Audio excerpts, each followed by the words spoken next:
you still have a minute or two, but if you're going to join us, I'm going to invite you to come a little closer. If you wouldn't mind sitting on this side, otherwise if you have a question, you'll be in my blind spot.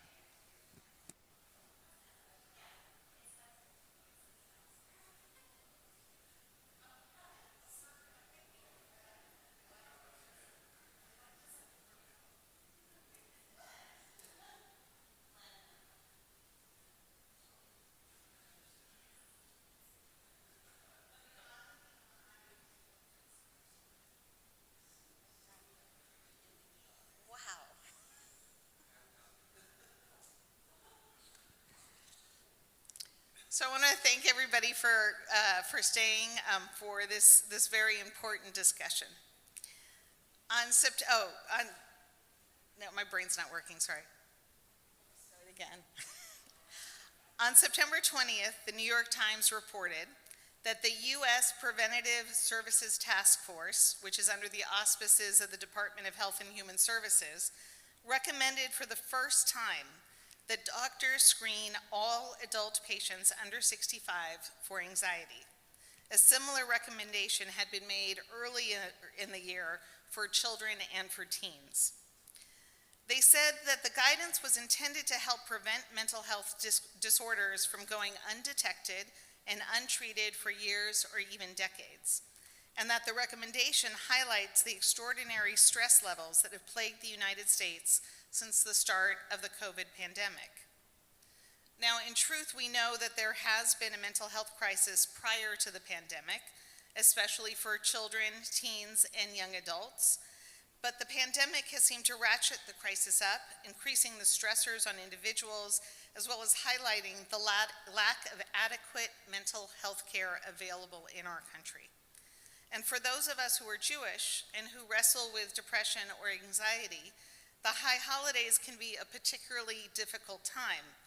Between our liturgy and simply coming together in a large crowd, for those who are struggling with depression or any sort of mood disorder, simply being here can add to their stress and anxiety. However, mental health is something that I have been long passionate about. I believe that the more that we talk about it, the more we can help destigmatize it, and hopefully help more people feel less alone or isolated, as well as more willing to reach out and get help. As a rabbi, it has shocked me how much mental health issues have been part of my rabbinate. I have seen a steady increase over the decades of more and more people, particularly our youth, who are struggling with mental health. One of the things that always breaks my heart is how many people in our congregation feel isolated because of it, thinking that they or their family is an anomaly. We've put together a panel this afternoon of individuals who each in a different way are involved in mental health. We have Bree Bahar, who is the principal at the Catherine L. Albiani Middle School in Elk Grove, and who has been working in education for 20 years. We have Dr. Ramesh Sinai, who is a physician, and her husband, Larry Raskin, who is an attorney. When Ramesh and Larry saw what a crisis mental health had become in young adults, particularly among college-age students, the two of them founded a comprehensive mental health program at Pitzer College, where their son is a student. And it was a way for them to fulfill the teaching, if you save a life, it is as though you have saved an entire world. We have Dr. Glenn Hamill, who is a forensic neuropsychologist who works with all age groups, but who has a particular specialty of working with the elderly. He also serves as my primary mental health consultant and expert, professionally, not personally. And we have Mayor Darrell Steinberg, who has been working on mental health issues for more than 20 years now, and who is the founder of the Steinberg Institute here in Sacramento, which is dedicated to advancing sound public policy, inspiring leadership on issues of brain health. And I'll be addressing the role of spirituality in providing comfort in times of profound stress. So I'm going to ask each of them a question, and then I'm going to invite people to also feel free to ask questions as well. So, Bree, part of the reason I asked you to be on the panel is because here we are at the very beginning of October, and already this soon into the school year, as a principal, you've had to deal with some very profound issues on your campus of students and a crisis in mental health. And so I was hoping you could talk to us a bit about mental health in the student population, what you've noticed in the area of mental health in recent years, and whether or not it seems that the situation is getting more profound. Also, I could use my teacher voice, but so yes, absolutely. I've been in I like joke to say that I've been in middle school for a very long time, but I have definitely seen an increase in the need from our students, and there's a lot of different reasons. First of all, middle school is hard enough if you fall into what you don't have any additional issues. Students are at risk physically, their bodies are changing, their minds are changing academically, socially. It's a very scary move to go from a much smaller elementary school to a much larger population. And so at every single turn, students are at risk for a multitude of different things. Social emotional learning, which is kind of how we address mental health in the schools, has been something that I think teachers and other people were viewing as another thing for them to do. And I think there's been a really big push in certainly the last 3 years, but I would say even before COVID, that it's not, at least the way I present it at my site, it's not another thing on your plate, it is the plate. And so if we can be looking at everything from the perspective of what is good for the person, all of the academics and the other stuff that comes if that plate is really, really solid. In my school district in particular, we have a lot of resources and supports for students, but it has to be evident, right? We have to be able to see warning signs. So we have our teachers trained, all of our staff members trained to ask questions, to check in. We ask that they do kind of a check-in every day, whether it's just kind of a physical take a look, see if anything's different. I do have 1,350 students on my campus, and so I don't get eyes on every single student every single day, but there are multiple adults that do get to see all of their students. So we do, I think, a very good job of knowing what to expect, and then when something is a little bit off. I do think that the stigma is a big concern because it makes people feel different. It makes students feel different. And again, an 11, 12, 13-year-old doesn't want to be different. They want to just be like everybody else. And so asking for help it's tricky for middle schoolers. But we, like I said, with the care teams that we have on our sites, I think that we are doing our best to address and let students know that they have at least one safe adult. We ask them to identify that adult, somebody that they know that they can talk to, and they know that they can go to that person if there's just anything at all. So that's kind of where we are. How often is that safe adult a parent versus someone else? It's always somebody else.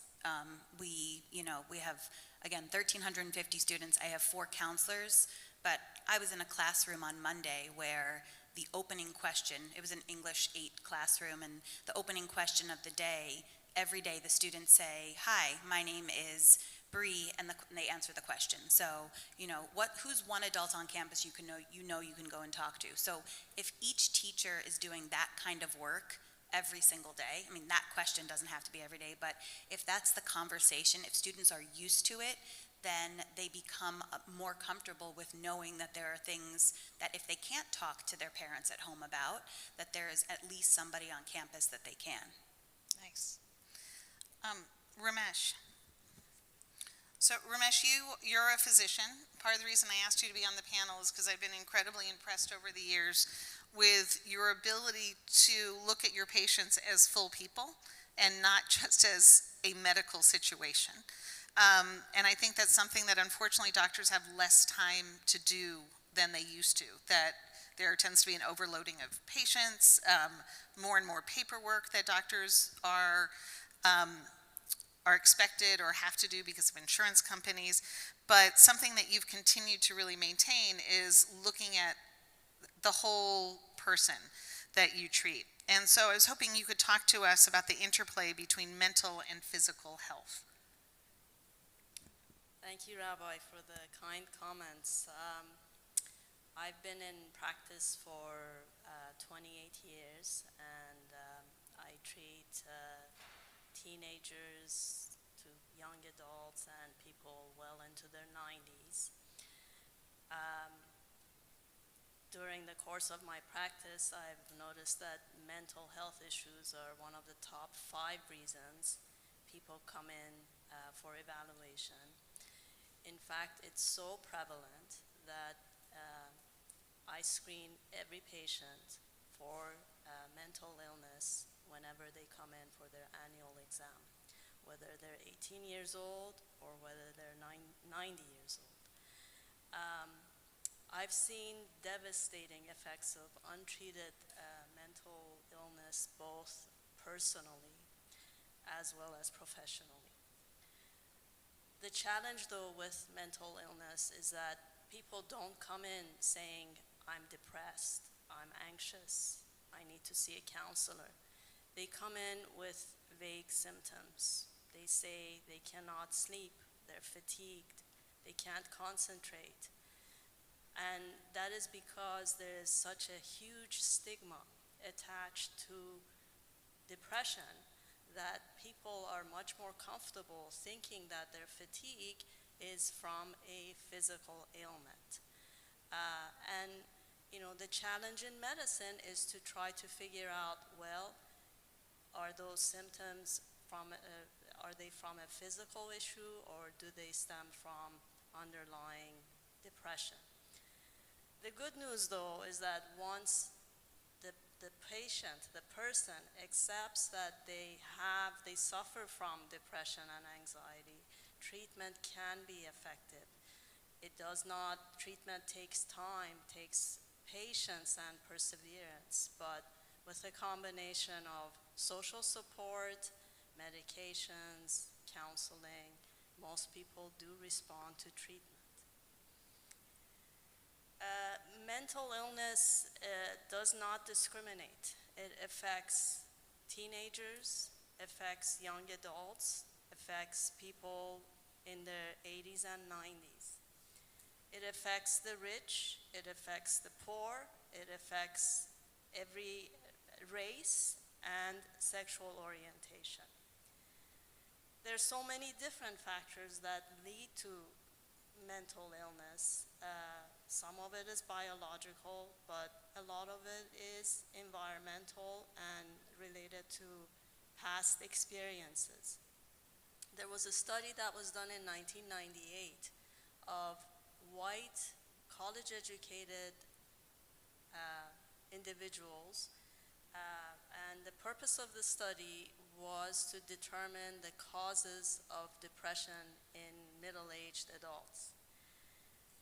The common theme was that in those who were depressed, a good portion of them, 30 to 40%, experienced some sort of adverse childhood experience, whether that was loss of a parent, unstable home, neglect, abuse. Immigration probably follows in that category, although that was not part of the study. And what the study showed is that early intervention, when people are given support early on, when they first present with symptoms of depression and anxiety, if they are provided a supportive environment, if they are given counseling, medications, proper management of their mental illness, there's a much more likelihood of response to treatment if it is started early on.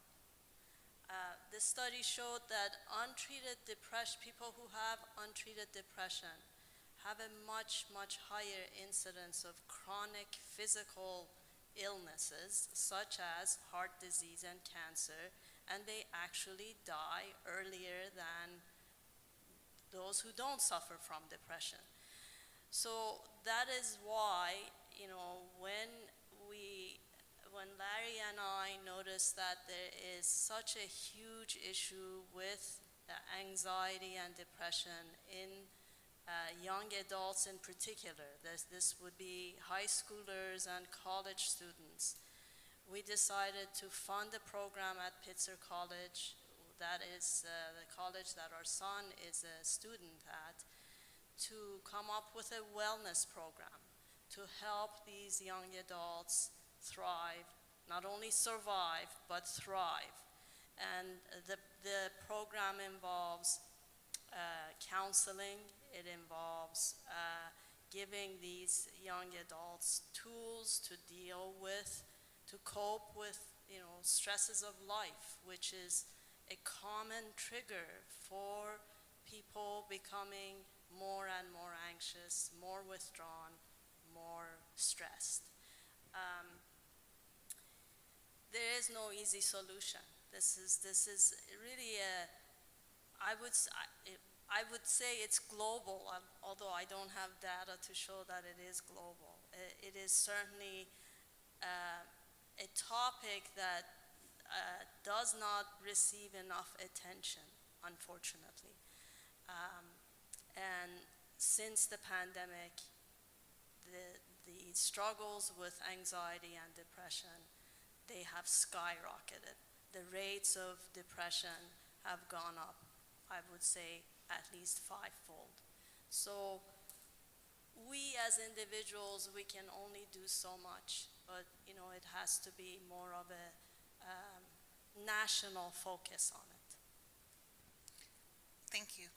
Larry, could you tell us a little bit more about the program that you guys started at Pitzer? What motivated you, and if you've seen any effects so far from it?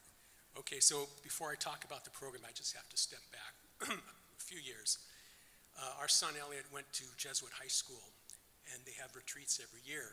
So when he went to his first retreat in 2016, for the parents, they put on a program where kids who had gone to the retreat before spoke to the parents, tell the parents, kind of give them an orientation of what to expect and what your kid is going through. So they had 3 boys who each made a little presentation, and frankly, I was expecting them to get up and say how much they fell in love with God and Jesus and all of that. First boy gets up and he says, what I learned from the retreat is that I'm depressed. Second boy gets up and says, what I learned from the retreat is that I'm depressed. Third boy gets up and says, what I learned from the retreat is that I'm depressed. So that showed us 2 things. One, that our son is not alone, even though you think that's the case when you're going through it, as a parent, for instance. And 2, we were facing literally amongst our young people an epidemic of anxiety and depression. Fast forward a few years to when our son attended Pitzer College. He's still attending, but when he started. So Pitzer College is a small liberal arts college. It's part of the Claremont Colleges. It's a consortium of 5 colleges altogether. Total student body maybe of 10 or 12,000. His school has 1,200. During his first academic school year, 2018-2019, 3 boys amongst the 5C, they call them the 5Cs, amongst the Claremont colleges, died by suicide or death of despair, as David Brooks says, through a drug overdose. 2 boys died within 1 week. The last boy died from a self-inflicted gunshot wound. So I'll never forget the pain in my son's voice, Elliot, when he called and told me. I knew about the first 2. I wasn't up to date on the third. It just happened. When I put down that phone, I immediately told Ramesh, we're going to do something about this.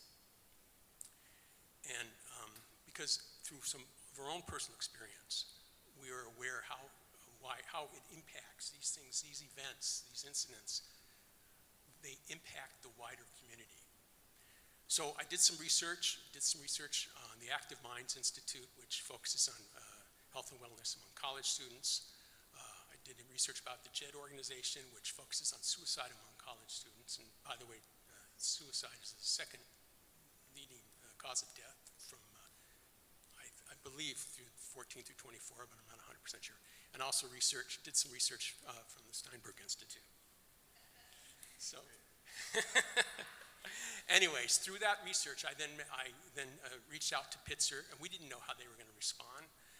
We said, look, there's a problem here. If you were to extrapolate the number of kids that died from this school at UCLA, it'd be 15 deaths over the course of one academic school year. I said, no school would ever stand for that.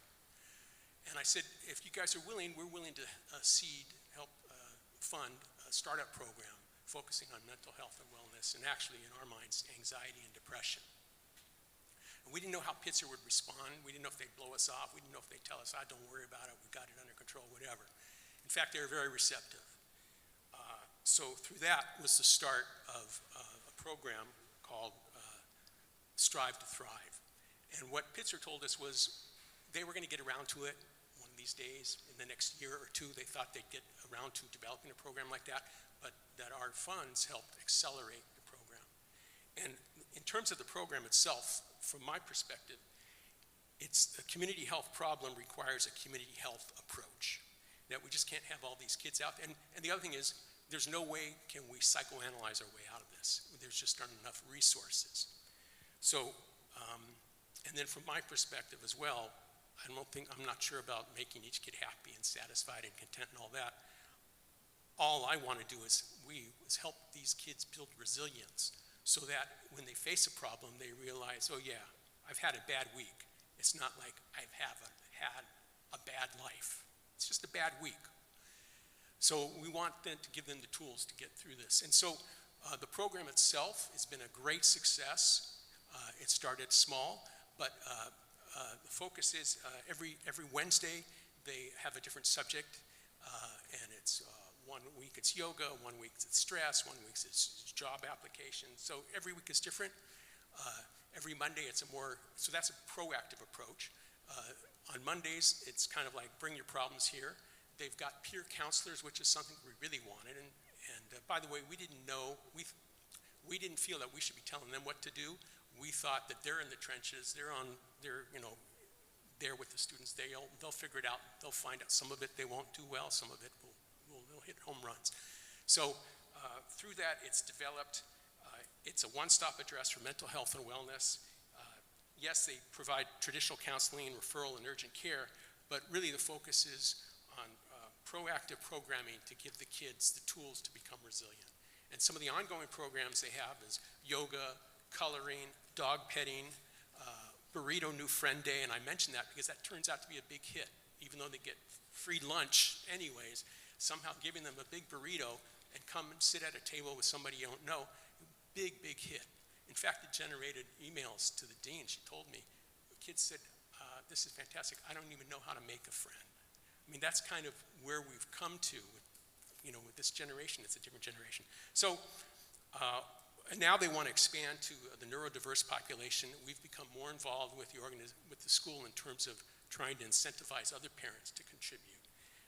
And just so you know, the population that we're trying to address, Ramesh mentioned some of them, but I've got a long list when I reach out to the parents. It's white people, people of color, extrovert, introverts, heterosexual, or male, female, LGBTQ, affluent, poor, athletes, non-athletes. In other words, it's everybody.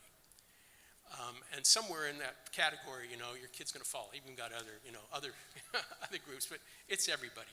So again, we're really pleased with the program. My son tells us it's really got a presence on campus. They've gotten keeping a tally of the number of kids. 400 kids out of 1,200 have participated in one way or another. So it was money well spent, and we just feel fantastic about it. Overall, again, we just view it as a community health problem requires a community health approach.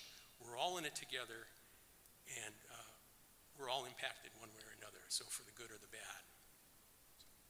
So actually, it's going to go in the other direction. It's going to, Michael, that's okay, we'll go to Glenn. Glenn works with all ages, but in particular, he has an expertise with working with the elderly. And we know in particular that the last few years were rough on much of the elderly population because of COVID and the need to isolate. So Glenn, could you talk a little bit about how the last few years what you've seen in both professionally and personally, the impact of COVID on the elderly with the people you've worked with?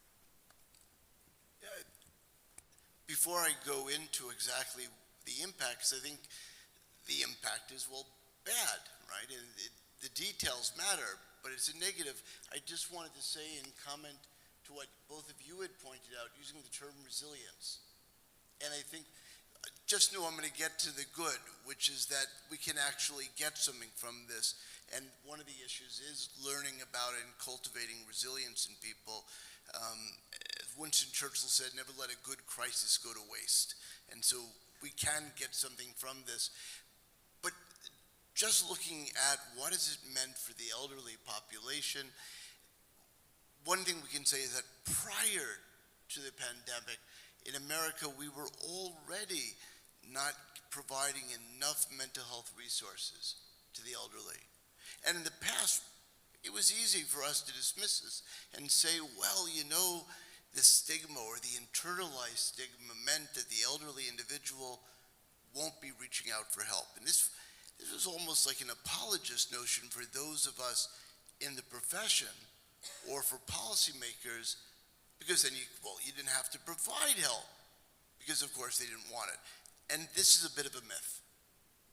In fact, I have found that many elderly people are aware that to be old and sad is not natural.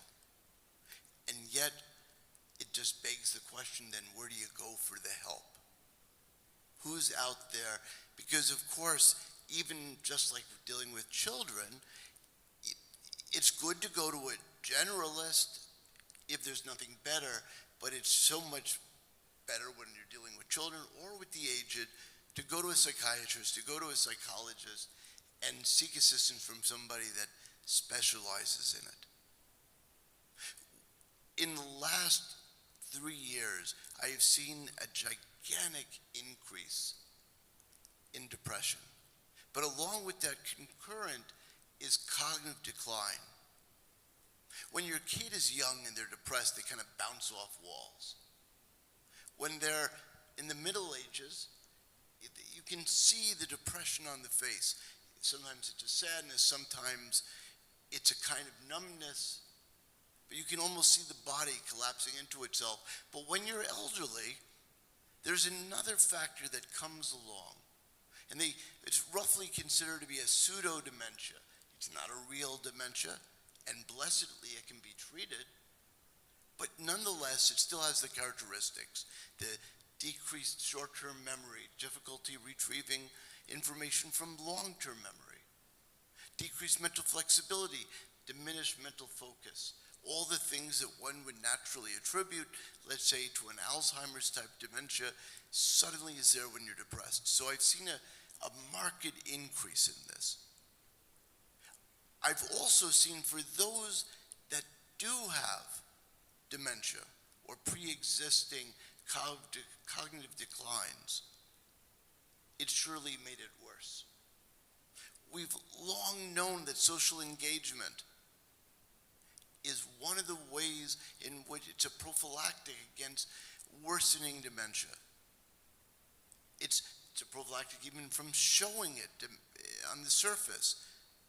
But suddenly in the beginning, we seem to misunderstand that physical distancing need not mean social distancing.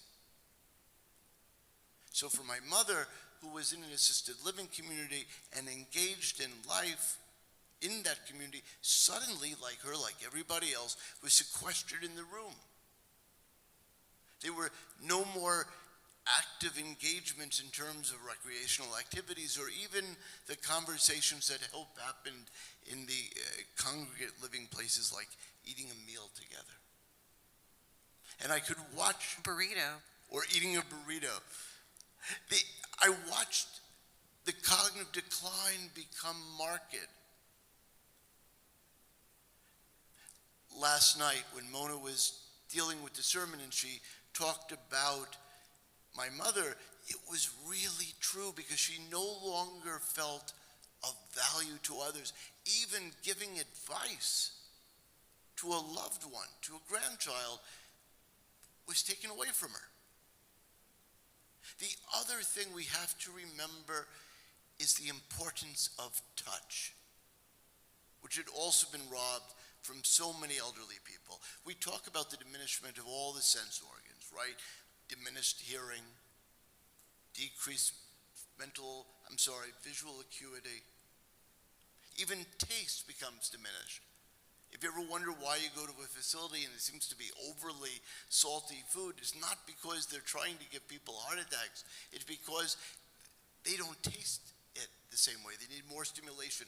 Well, the largest sensory organ on the human body is our skin. And yet, suddenly people weren't getting touched, weren't getting hugged. And finally, when we look at negative consequences, one of the things I specialize in, we were talking about forensics, is I look at various forms of elder abuse. Just like spousal abuse, that went rising high, horrifically increased. And one of them obviously is the manifestation of people being physically injured, being physically, in one case, tortured, because they're now isolated with individuals who may do grievous harm, and they're taken away from individuals like even other family members or even physicians who might say what's going on. But the other thing I've seen is a dramatic increase in financial abuse. Suddenly, people alone with the caregiver is able to say what before was creating a myth and now is a bit true. I'm the one who loves you. I'm the one here. You don't see any of your family members here. I'm the one here. And suddenly a estate plan has changed. Where in the past you had to create what's considered to be a siege mentality. This false view that they were alone, save for that one individual. It all became true. It all became so clear that people were isolated. So I did say I was going to say something positive about all of this. Because it really, just hearing that, even as I'm saying it, it's so damn depressing. Well, the positive is we're suddenly learning to do things we couldn't do before. One is to be able to do treatment virtually. We've had telemedicine and teletherapy before, but it has never been used to this extent. We're now serving places, perhaps in rural America, or even very often communities that are suburban, but just don't have the treatment professionals. We can now reach out and help people. Also, again, that same approach, I remember when my mother died, suddenly memorial service was being done via Zoom. People were coming together. And that also is one of the ways in which we can stave off or reduce suffering.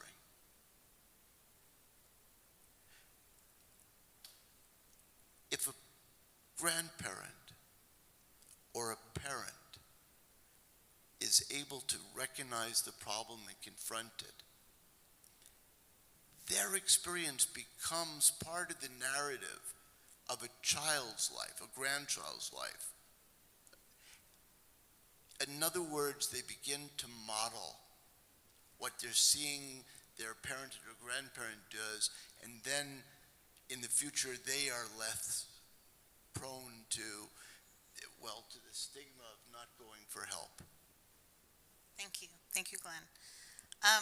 Gerald, one of the things that Larry said, and I think was clear from all of our panelists, is the scope of this problem is huge.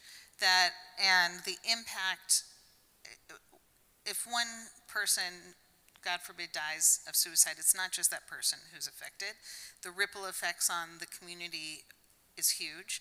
And we have real problems. we don't have enough mental health care providers for the people who are looking for help. Insurance doesn't always cover it. We have a larger crisis at hand. Could you talk to us about the role that the community should play or can play in mental health? Well, there are many ways to define community, and I guess my lens has been through public policy and how the public policy can change this crisis for the better. I guess I should start with a positive note here. When I think about the arc of the public policy, when I got engaged in these issues 25 years ago, I mean, really, I got engaged because I was given some very sage advice as a new assembly member, which was focus on something that is not high on the political pop charts, but that's really important. And so homelessness back in 1998 was an issue, and untreated mental illness, and everyone knew the story of how Reagan shut the state hospitals. And it was not just Reagan, by the way, it was the Democratic legislature as well. How it was a bipartisan idea, John F. Kennedy, to shut hospitals and say that people should live with dignity and with support in our community. So I decided to take this issue on because it was interesting to me and it was resonant and no one else was working on it. So now 25 years later, where I see signs of progress in our community and in our public policy is now everybody's working on it. There are more bills now being introduced in the legislature on mental health than ever before. In my era, virtually, it was Helen Thompson and myself. And I did the Mental Health Services Act back, the millionaire's tax in 2004. No one paid attention. One of the lowest funded statewide initiatives in history. It passed. It's now generating $4 billion a year of public resources for the system. So that's the hopeful note. But here is the truth of the matter. If we're really going to be honest about the issue, I don't use the word stigma anymore. It's a fine word and it had its place. It's not stigma. It's discrimination. It's outright discrimination. The way our systems think about mental health and mental illness is discrimination. Think about it for a moment. God forbid somebody suffers a heart attack, they're rushed to the hospital, and I guarantee you that they are going to get a room to convalesce and to recover. We all know what happens in the emergency rooms of all of our major hospitals when it comes to so-called 5150 patients.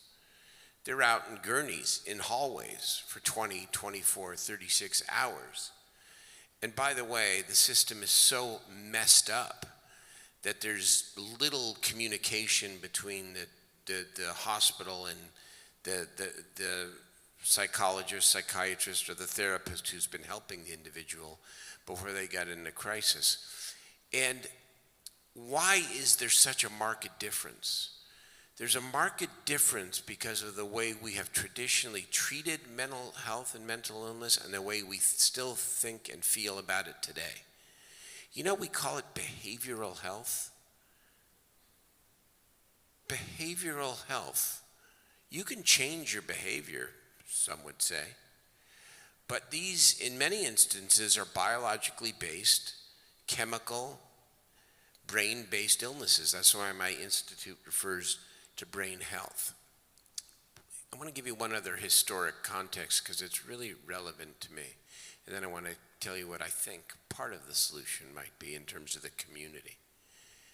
In the 1970s, the state of California and the legislature made a decision to shut the state developmental centers. The developmental centers. These are the centers that treated people with severe developmental disabilities. It used to be called politically incorrect mental retardation. It's developmental disabilities. When the state shut those hospitals, they made a conscious decision to grant people with developmental disabilities a lifetime entitlement to services so that they could live independently in the communities. And now in our state, we have these regional centers that provide lifetime service to people who need it. 10 years earlier, when the legislature passed the famous Lanterman-Petra-Short Act, the LPS Act, shut the state hospitals, they consciously did not grant an entitlement to people with mental illness. Why not? The answer is clear. The historical antecedent is very clear, and it continues to this day. Because the people with developmental disabilities did not cause their problem. They were born with it. The people with mental illness, you did something to cause that problem. You did something to cause that drug addiction that coexists with your mental illness. You're out on the streets of Sacramento or of California. The public attitudes are hardening in major ways. That's your fault to some degree. Not true, of course. So here's what I believe. What can the community do?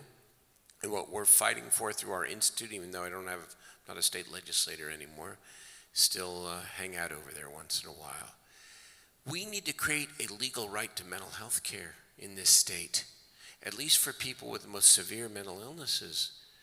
It needs to be an entitlement. That's what parity is supposed to be in the private insurance system. Doesn't quite work. We're working to change that. But on the public side and the private side, there needs to be access to preventative care. There needs to be ready-made access to whatever therapy is needed for people, especially with severe illnesses, and there needs to be ready access to whatever people need. And you can't make that up out of whole cloth. The workforce issue, of course, is very real, but my view is that when the law requires something, the culture changes, the society changes, and we begin responding. We'll begin training more psychiatrists and child psychiatrists and psychologists and therapists when the law says that these are the mandated sets of services and care that people need to get. That's what needs to change, because that will begin changing attitudes, because the attitudes are still the stigma that we used to call it, now the discrimination is still thick, as much progress as we have made. Before I open up to questions, I want to also put some of this in a Jewish context as well. Ramesh mentioned that the study had shown that middle-aged men were more likely to suffer from depression if they had like childhood trauma. I'm assuming that includes it included probably PTSD as part of the expression of their depression, as well as there's biological factors to it. So let's put it in a little bit of a Jewish context. We do see very high levels of depression and anxiety, particularly amongst Ashkenazi Jews. And some of that is environmental and some of it is hereditary. We know that at one point, there were only about 350 Ashkenazi Jews in all of Europe. This is around the time of the Crusades. So to give you a context, if we closed those doors, that meant every Jew in all of Europe could have fit in this room. So if you have Ashkenazi heritage, we're all cousins. Now, that's not always good. So there is a genetic factor that we see. If you ever had to have a sonogram like Glenn and I did, because I was not orthopedic, what did they call it? Geriatric, thank you. Geriatric pregnancy.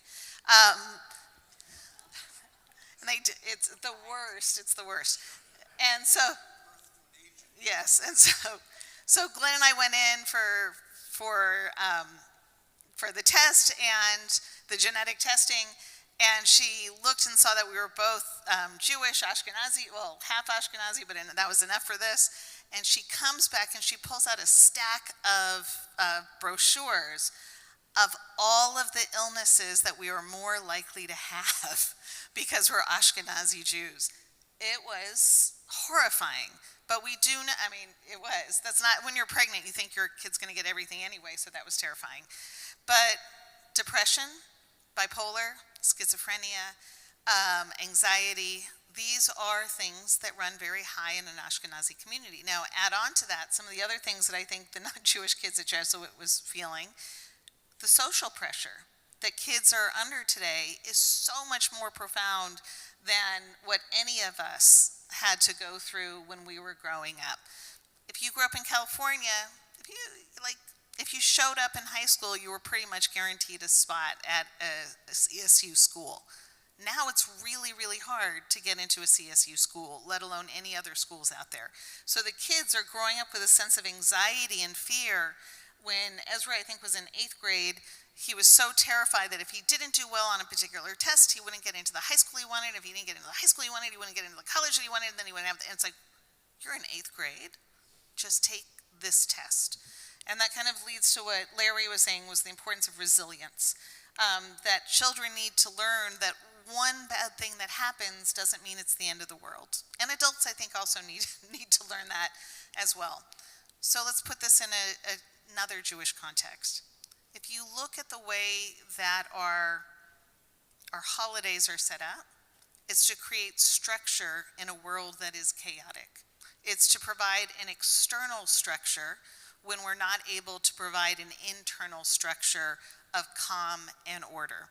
For those of us who have trouble making friends, that's what the oneg is for. That's part of the purpose of coming to services, is to force you into a sense of community when you may not be very comfortable creating community on your own.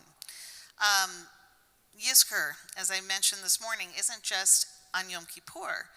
It's on the last day of Sukkot, of Passover, of Shavuot, 4 times during the year, which are normally holidays that we celebrate as a community, as a family, when we're going to notice the people who are not with us anymore, loved ones who are gone. It gives us a space to express our depression so that it does not overtake our daily life, that we're still allowed to feel sad, because there's a difference between feeling sad and being depressed. There's a difference between being depressed because somebody you love just passed away and being in is it called a chronic depression? I know there's different words for medical terms for depression. There's a difference between bereavement and formative sadness and then major depression. And so Judaism tries to help at the beginning stage. So as Ramesh had said, the earlier you catch things, the earlier you create an opportunity to get help, then the less likely that it will progress to a place where it's much harder to treat it. And so when we say, come and say Kaddish for someone you love, we're trying to create a structure. So if your whole week feels chaotic, at least you know on that Friday night, there's going to be a place for you to come and a thing for you to do and some sort of stability to hold on to. Because often when we feel depressed, the life doesn't make sense. It's a little too chaotic. And so I wanted to put that context in there because it's also part of the reason why we're talking about it here in a synagogue. And so I do want to open this up for questions. And so if you have questions for one or all of the panelists, and if you're not sure what their names are, Bree, Glenn, Ramesh, Larry, and Daryl, in that order. Okay. Rachel, so I'm going to leave one mic with you guys, and I'm going to run around with the other.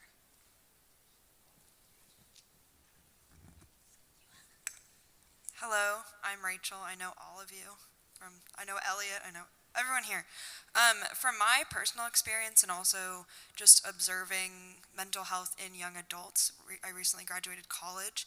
I feel like depression and anxiety have become more palatable in terms of the mental illnesses that are talked about, and even in the conversation that all of you have been saying, we've really only heard the words anxiety and depression. So I'm wondering what are ways in which that other mental illnesses can become more normatized and not discriminated against, like bipolar, schizophrenia, OCD, ADHD. There are other things other than anxiety and depression. And I forgot, OCD is also one that's really high in Jews. We have the greatest hits. So who wants to address Rachel's question? Was that for someone in particular, Rachel? Do you want one of us?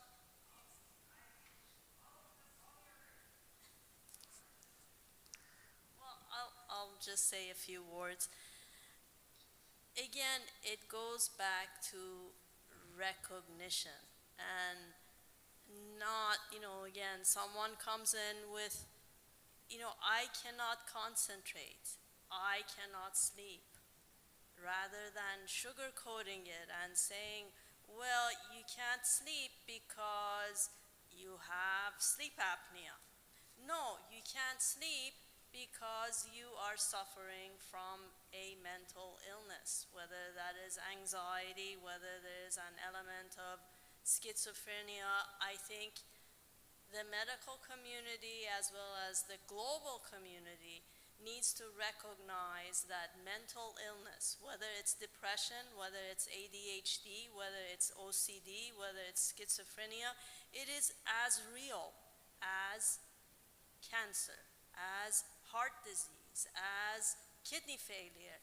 And just like with any, physical ailment, whether it's cancer, whether it's heart disease, you tackle it when it's early, then you're much more likely to see success. And that is true for all mental illnesses, depression, schizophrenia, on and on.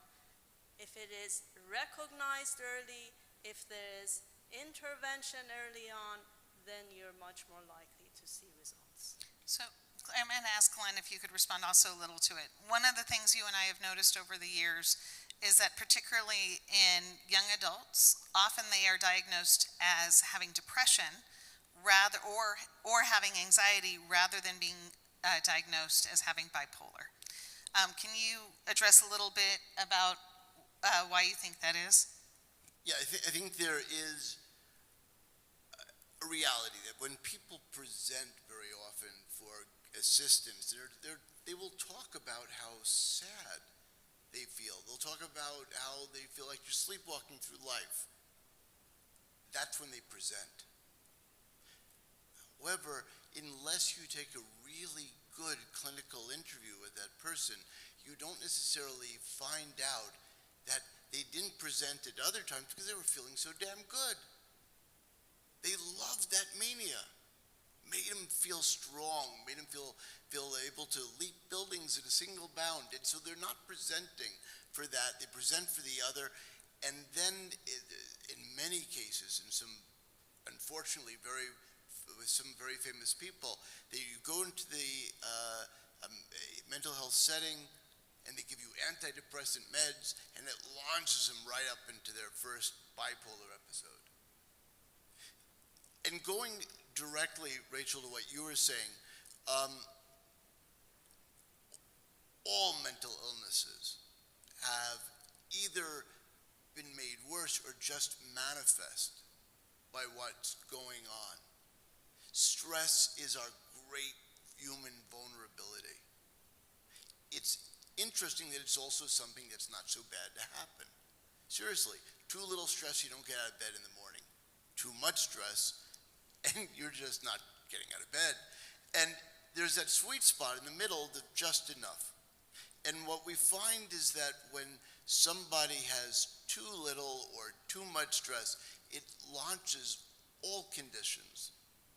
There are mental health disorders, and it brings it right to the surface, and sometimes with very tragic results. We're talking about young adults and suicide. I wanted to say that I think what I'm seeing in schools right now, so in middle school right now, is that young people are getting a lot more comfortable talking about how they're feeling, not necessarily with their parents, but as I mentioned earlier, knowing that they have an adult on campus that they can talk to, and I think that I see that getting. Maybe that the pandemic brought that to light. Maybe that is something that it's like now that it's on the forefront that we're talking about SEL in schools and we have Mental Health Awareness Month, although we should always be aware of it. I think young people are getting a lot more comfortable talking about how they're feeling and knowing that it's okay to not be feeling okay. And I appreciate what you said, Daryl, about stigma and discrimination. work very, very hard to make sure that every student knows that they are seen, heard, valued, understood, and part of a community. And that's not just based on your race or your religion or your ethnic background, but that's based on whoever you are, whatever it is that you need. And so when we talk about educational equity, we're also talking about needs at all of those different levels. And I think that the more that that is at the forefront, the more comfortable young people will be with talking about how they're feeling. It's, like I said, it's not, they're sometimes afraid of the people in their lives that are less accepting of the stigma because they will be discriminated against. So, I'm going to push back on you a little bit. And I do want to remind everybody that our services, anything in this room today is being live streamed. So just so you know. But Bree, the reason I want to push back is, well, I agree that our youth are better at talking about it. And I think this goes more to Rachel's question. Their parents may not be. And so your average kid is not the one who's taking themselves to go to the doctor. They may not be the one describing the mental health issues.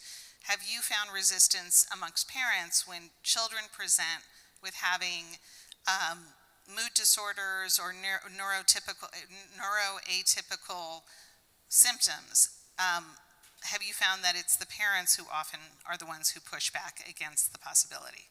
That has been my experience, and students are very grateful for the adults on our campus that are able to help them have those conversations. So I mentioned that we have 4 counselors, we have a school psychologist, a social worker, that are there able to help facilitate those conversations that would be very scary to have at home.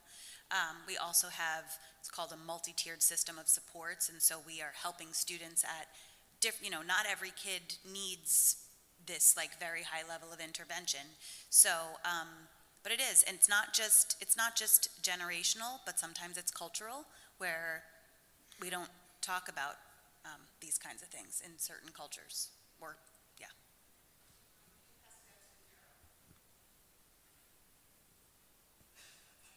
Bree's last point's really, really important.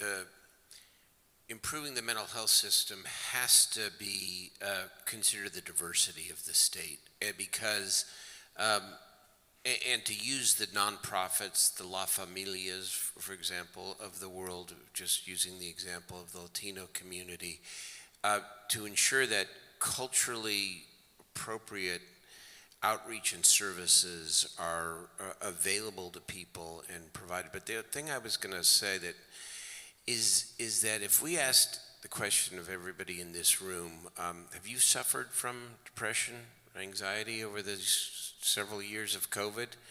If everyone doesn't raise their hand, then not everyone's telling the truth. And because we all have, and I think to have that discussion among adults, whether it's through PTAs or parent convenings, and certainly among the young people, is so important, because people are going to be comfortable talking about their own experience if they know someone else is willing to talk about it as well.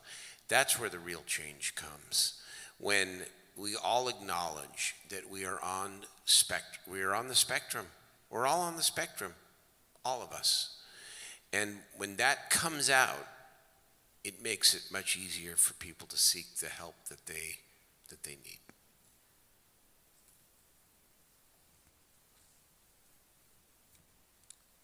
I'm Jim Margolis. I'm a child psychiatrist. Been in this community for over 50 years and working in the trenches. And I want to get back to what a couple of the people said.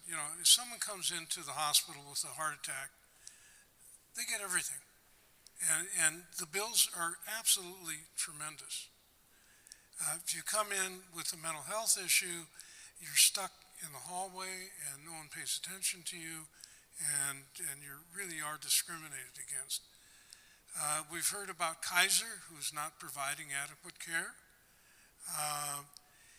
I'm seeing more and more sicker and sicker people. Yes, all of us have suffered from anxiety and depression, especially with COVID, but I'm seeing kids, young kids, 10-year-olds, who are clinically depressed and suicidal and psychotic, and we're not providing care for them. And I think the one thing that I'd like to pick up from what Daryl says, the system isn't going to change until we absolutely insist on 100% parity. We have to say, it doesn't matter whether you have a heart attack or you're depressed, you should have the same access to care. A therapist and I spent over 100 hours getting care for an eating disorder girl to save her life. It should have taken 5 minutes to say this girl needs to be, and I said that from the onset, she needs 6 months of residential treatment. But I and another colleague had to spend 100 hours to get this done, and we're still having to advocate for her. So I think nothing's going to change until people are absolutely intolerant of this lack of parity. We have to have parity for mental illness.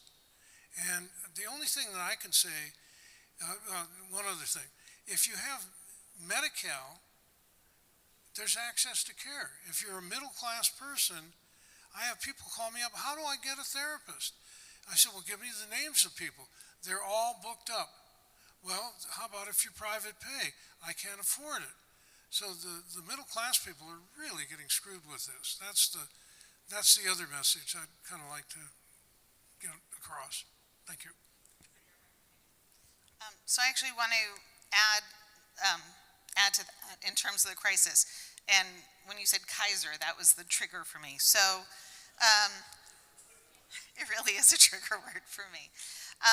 Bree spoke about how at her school they make sure that kids can identify an adult in their life that they could talk to. Because the reality, most teenagers don't want to talk to their parents. I mean, it's great if you're actually one of those people that talk to your parents, or if you have a kid who actually will talk with you, but it's very unusual. That's one of the roles that the synagogue plays. It's an important role that Rachel plays with our youth group, being another adult in the life of our youth. And a lot of us may have contact with it could be the child of a friend, or if we're teachers or whatever, we may have children in our life. You can be one of those safe adults as well. It's important that people not feel isolated. Glenn mentioned the importance of touch. It's not just touch, it's also connection, that feeling seen, that somebody actually is paying attention to your life. If you see a kid who's radically changing the way that they look, radically changing the way that they're acting, that is probably a sign that they're wanting people to pay attention to what's going on in their life. And that's a good opportunity for a conversation, not to say, oh my God, Melissa, why did you do that to your hair? But hey, how are things going? What's happening in your life? Don't necessarily call attention to the thing that's calling attention, but pay attention to what is going on.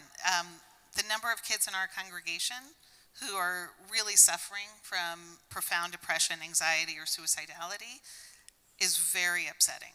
And it's important for us all to kind of jump in to be there. Just a couple of quick comments. One has to do with the manpower issue that was brought up.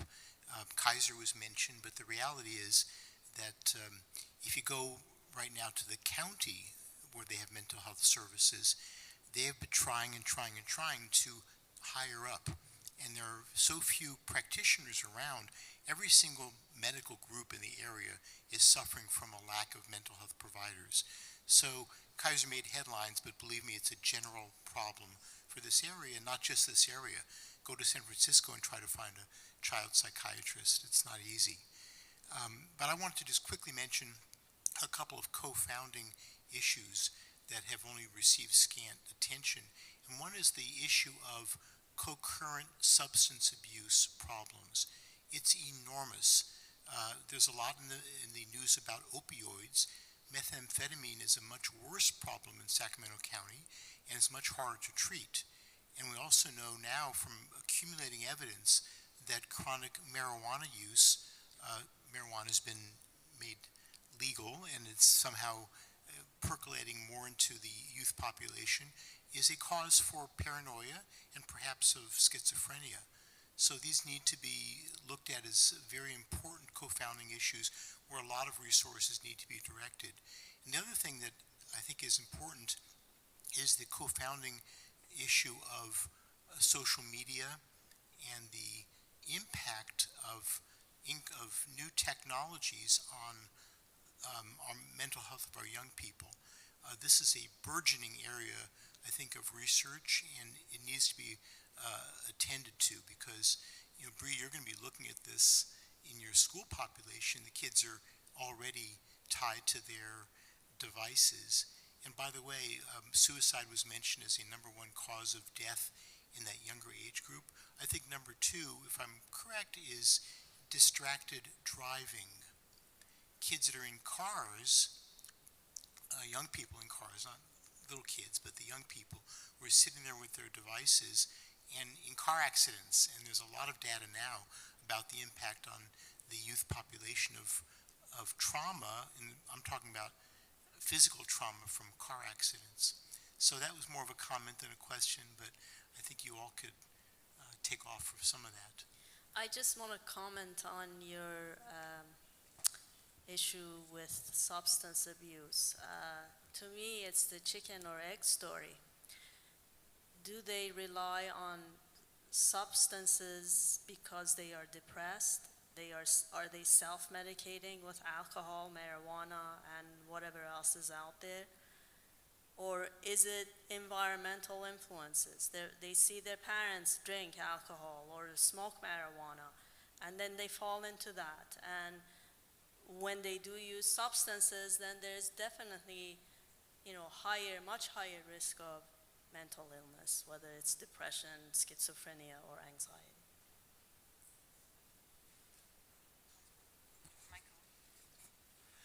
Well, I wanted to say something about the connection between what people have said about developing resilience and the Jewish community and the Jewish tradition, and whether people at any age feel like there's hope.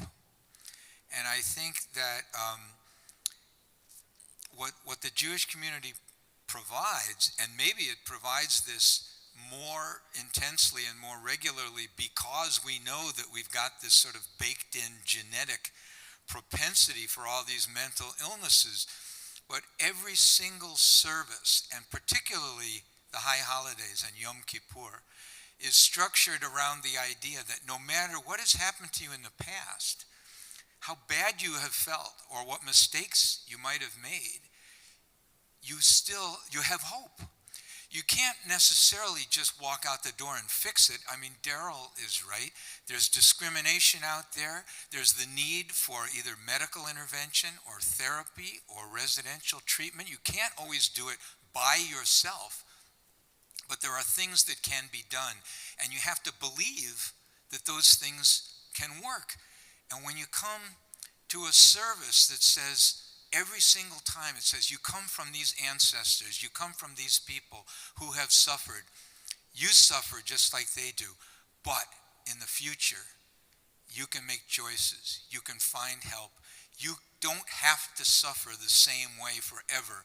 Have hope. If you internalize that and you really believe it, because all the people in the community around you are believing it, then you can become resilient. And it's the resilience comes from genuine hope. And you can get that from prayer.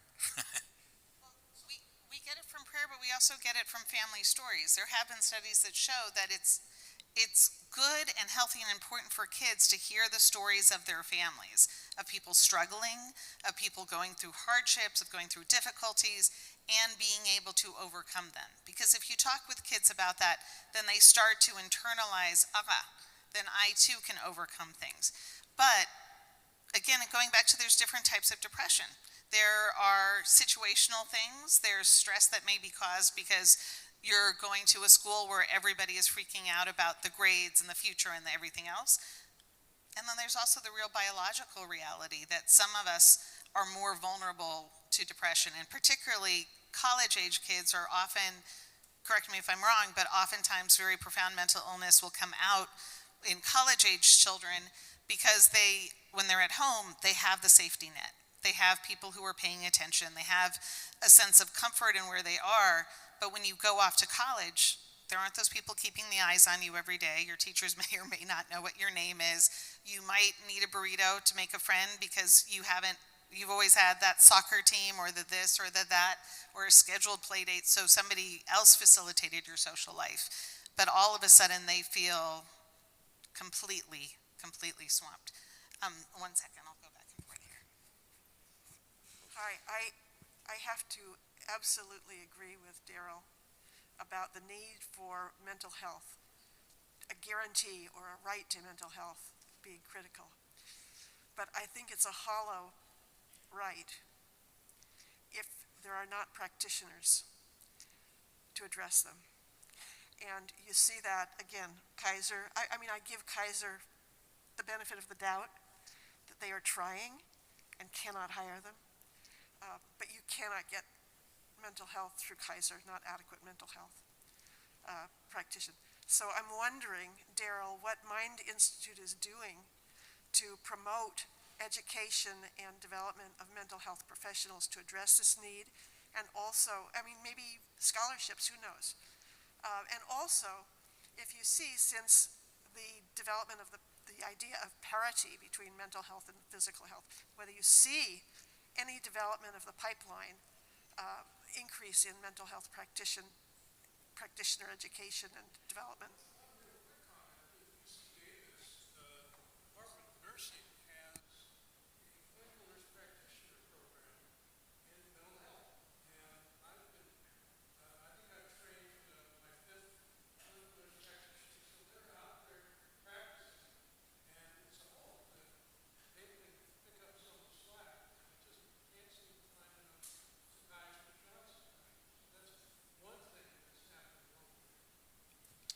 I was going to say, this year, the legislature, again, that we're living in this era, state government era, thankfully, where there's a lot of money.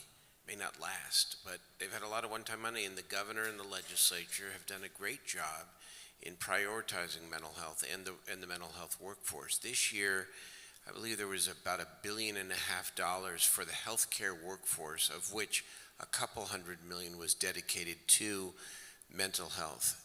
And it's great. It's all pipeline stuff, career pathways work. The problem now is that that pipeline takes years in order to graduate the numbers of people in the various subspecialties to be able to provide service. And so you're right, Steve, about Sacramento County, for example. There's a huge shortage of mental health outreach workers. We want to get more mental health outreach workers into these tent encampments, and they don't have the workforce. And I say to that, maybe we're not paying people enough money. Maybe the campaign needs to be $40 an hour to do one of the hardest jobs to get out there into the encampments and help the people. So we're thinking about all these things because while the legislature and the government have done great now in beginning to establish the pipeline, the crisis is today. Maybe the government could forgive student loans for people who go into mental health professions. They do some of that. Yes. The Prop 60, the Mental Health Services Act has funded a lot of scholarships for people who choose to go into the public mental health arena, but not enough. You're right. So I'm going to actually give the panelists the last chance. If there's anything that you want to share with us, if there's any advice that you want to give us, if we ourselves may be suffering from something, or if there are people in our lives who may be in crisis.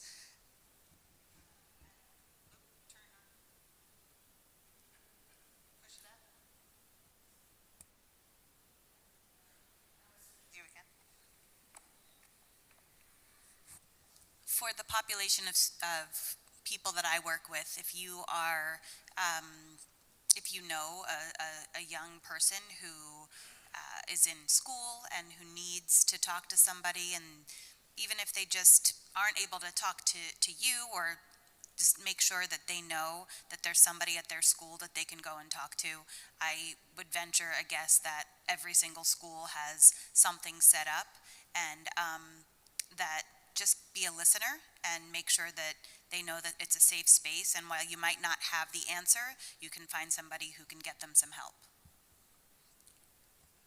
Just piggyback on something that Mona had said, which also I touched on a little bit, which is that family stories are of resilience, of coping, of bouncing back.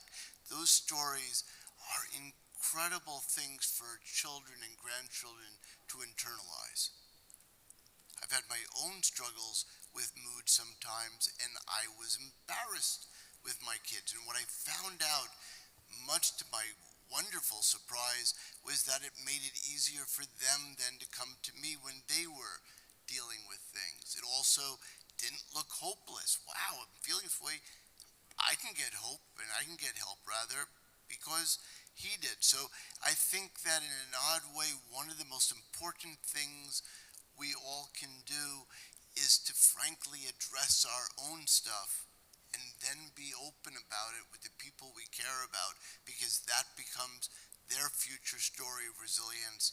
And wonderfully, it may even be passed down the line to a relative we've never met, never will, but who's born with it, knowing that that's part of the family story. Someone who addressed, someone who coped, and as you were putting it, somebody who went from being a survivor to being a thriver. I echo that, and I think it just emphasizes the importance of social connections and reaching out to people who you perceive as being vulnerable. When you see someone being more withdrawn, more quiet, not interacting, we as individuals, we need to do our part, reach out, ask if they need help, and sometimes that's all it takes. And the only thing I would say is, whether it's you or one of your offspring or someone you love, is that it's not just you. You're not out there by yourself. It's really everyone is just like you, or you're just like them. Our Jewish community has a rich history of fighting for civil rights. We have a new civil right to fight for. A big round of applause.